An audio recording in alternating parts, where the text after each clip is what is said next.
लोग इस मानसिकता के हैं और ये मानते हैं कि ये सब सियासत की वजह से होता है। हमारे साथ एक युवा है। आपका नाम क्या है? कमल। आप कहाँ के रहने वाले हैं? राजस्थान। आप क्या अब अभी तो मैं राजस्थान से ही लौटा हूँ, 4-5 दिन था।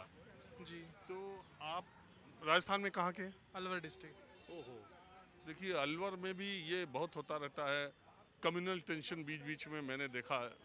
अलवर से खबरें आती रहती। मैं ये जानने की कोशिश कर रहा हूँ, जो यंग एज के आप लोग जैसे लोग हैं, ये जब खबरें आती हैं कि शोभा यात्रा के दौरान वहाँ पे पथराव हो गया, दोनों वर्गों में तनाव हो गया, तो आप लोगों ने तो वो पुराना जमाना नहीं देखा, तो अभी आप इस तरह की खबरों को आप लोग कैसे लेते हैं? बेसिकली ये सब चीज़ें ना पॉलिटिकल पार्टीज़ के थ्रू ही रन करी जाती हैं ताकि वो वोट बैंक बना सके, अपनी राजनीति से रोटी सेक सकें। बाकी मेरा तो यही मानना है कि हिंदुस्तान में हिंदू मुस्लिम वाला मुद्दा होना ही नहीं चाहिए। बेसिकली जितने भी मुसलमान हैं ज़्यादातर वो हिंदू से कन्वर्टेड ही हैं। तो देखा जाए तो एक अरे तरीके कन्वर्टेड ही है नहीं, 99% मुस्लिम जो है वो कन्वर्टेड है हिंदुस्तान जी, में, और तो ज़्यादा भी हो सकते हैं। ज़्यादा भी हो सकते हैं। तो एक तरीके से वो हमारे ब्लड रिलेशन में ही हुए, तो उनसे किस तरह का बैर? और फिर इस जाति और धर्म को छोड़ के हमें इंसानियत पे जाना चाहिए ताकि हम एक दूसरे का साथ दे के विकास कर सकें देश का। हम अपने हिंदुस्तान को विश्व के प्लेटफॉर्म पे सबसे आगे ले जा सकें। बाकी ऐसा हो रहा है। देखिए अभी धीरे धीरे चल ही रहा है ये तो। बाकी ऐसा है कि ये कोई एक दिन में होने वाला चमत्कार तो है नहीं कि आप आपकी उम्र कितनी? 29। आपको आज के 10 साल पहले या 5 साल पहले माहौल ज़्यादा ठीक लगता था या आजकल लगता है? ये तो टाइम टाइम की बात है एक्चुअली। अभी हिंदू मुस्लिम का मुद्दा ज़्यादा उठने लगा है, पहले ऐसा नहीं था। बट अभी पता नहीं रीज़न क्या है, बट जहाँ पे भी आप जाएंगे, जिस भी शहर में जाए, किसी भी गली मोहल्ले में चले जाइए, नॉर्मली हिंदू मुस्लिम की बात चल ही रही होगी, जो कि कोई मुद्दा ही नहीं है। एक बात बताइए, हिंदू मुस्लिम के मुद्दे पे बात करके किसको रोटी मिल रही है? क्या आपको मिल रही है, मुझे मिल रही है, किसी को नहीं मिल रही है इससे।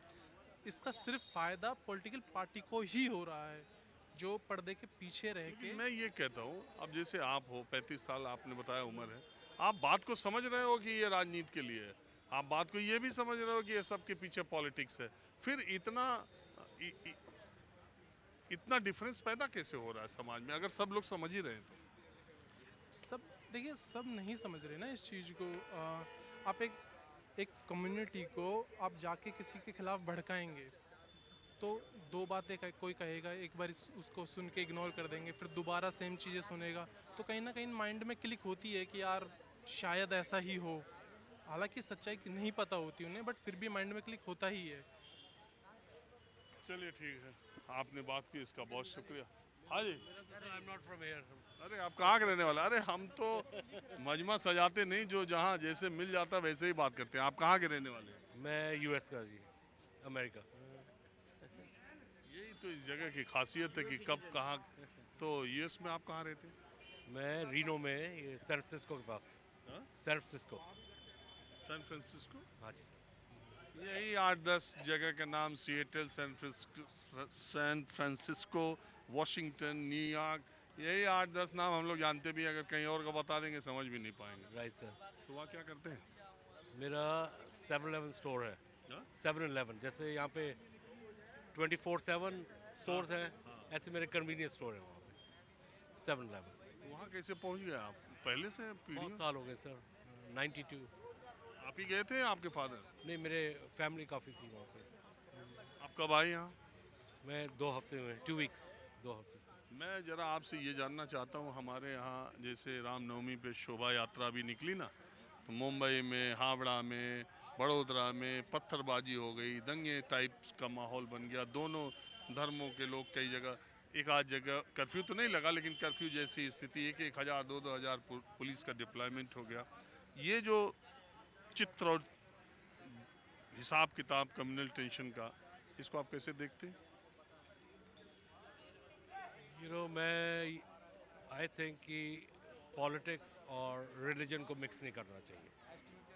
और इंडिया में पॉलिटिक्स कास्ट सिस्टम, रिलीजन, ये इतना एक दूसरे के साथ mixed up मिक्सड अप है दैट वो हमारे को बैकवर्ड ही ले जाता है, आगे नहीं बढ़ने देता।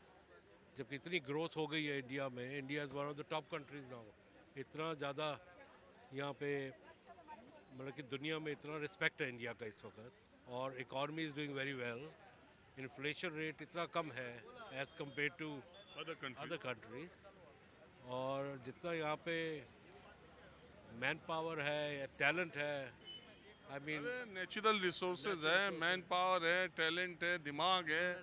आप जैसे लोग हैं यहाँ से जाके वहाँ अमेरिका में।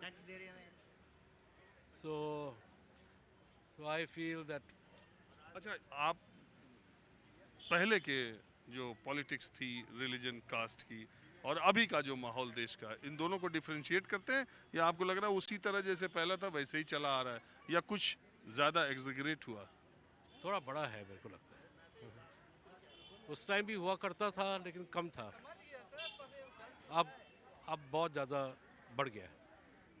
क्या? जो रिलीजन और पॉलिटिक्स बहुत ज़्यादा मिक्स हो गया है इस वक्त। सो आई मीन इतनी पॉलिटिकल पार्टीज हैं, इतना ज़्यादा माहौल ख़राब हुआ है इस वक्त। So I think everyone has to step up. Every citizen has to step up. Every political party has to step up. तो यहाँ तो डिफरेंस क्रिएट करने में लगे हुए हैं, इसलिए इसमें हर पार्टी अपनी अपनी रोटी सेक रही है, ऐसा किसी एक पार्टी का नहीं है। उनको लगता है कि जितना ज़्यादा क्या बोलते हैं उसको, ध्रुवीकरण होगा, जितना ज़्यादा वोटों का ध्रुवीकरण होगा उतना हमें फ़ायदा होगा। करे क्या? मेन बात तो होगी पूरे दुनिया की इधर उधर की चुनाव से पहले, और जब चुनाव आ जाएगा तो कब्रिस्तान शमशान, तुम अली अली हम बजरंग बली, फिर ऐसी बातें आने लगती हैं। वही प्रॉब्लम है ना, डिवाइड एंड रूल। जितना डिवाइड करेंगे उन्होंने अपना फ़ायदा देखना है, और बॉटम लाइन मैं सोचता हूँ कि हमारे को सबसे पहले देश को आगे रखना चाहिए। अगर हम देश को आगे रखेंगे तो चेंजेस आने शुरू होंगे। चलिए ठीक है, आप भी कुछ बोलना चाहते हैं? देखिए, कई बार ये बात कही जाती है कि धर्म और राजनीति, या धर्म से अगर राजनीति को दूर नहीं रखा गया तो नुकसान होगा। लेकिन आप, हमारे देश के राष्ट्रपिता महात्मा गांधी ने हमेशा कहा था कि राजनीति को धर्म से अलग नहीं किया जा सकता, लेकिन उनका धर्म हिंदू धर्म, मुस्लिम धर्म या बौद्ध या जैन या ईसाई या सिख धर्म नहीं था। उनका धर्म मानवता का धर्म था। हमेशा वो ये बात कहते थे कि इसीलिए कई बार ये कहा जाता है, और ये बहुत महत्वपूर्ण कोट भी है, कि महात्मा गांधी ने हमेशा धर्म की बात की, इसके बावजूद जो हिंदुस्तान बना वो एक धर्मनिरपेक्ष, एक सेकुलर राष्ट्र बना। और जिन्ना, जो कि आज आज़ादी के पहले कभी भी इस्लाम धर्म की उन मान्यताओं को जिन्ना ने नहीं माना, वो 5 वक्त के नमाजी कभी भी नहीं थे, वो सिगरेट सिगार शराब के शौकीन थे। और जिन्ना, जिनको कहा जाता है कि वो धार्मिक व्यक्ति नहीं थे, बिल्कुल धार्मिक व्यक्ति नहीं थे, लेकिन उन्होंने धार्मिक राष्ट्र की, एक रिलीजियस स्टेट की स्थापना की, जबकि महात्मा गांधी बिल्कुल धार्मिक आदमी होते हुए उन्होंने एक सेकुलर स्टेट की स्थापना की। दोनों राष्ट्रों के अलग हुए अब करीब 75 साल से ज़्यादा हो चुके हैं। एक राष्ट्र आटे के लिए, गेहूं के लिए उसकी जनसंख्या तरस रही है, दूसरा राष्ट्र दुनिया में चमकीली से शिखर पर पहुंचता हुआ चला जा रहा है। यही फ़र्क है कट्टरता का, यही फ़र्क है धर्मांधता का, और इसीलिए बहुत ज़रूरी है कि हम अपने राष्ट्र को जिस दिशा में ले जा रहे हैं उसको नीचे ले जाने वालों को जल्द से जल्द सबक सिखाया जाए। बहरहाल मैं कुछ लोगों से और बात करता हूँ।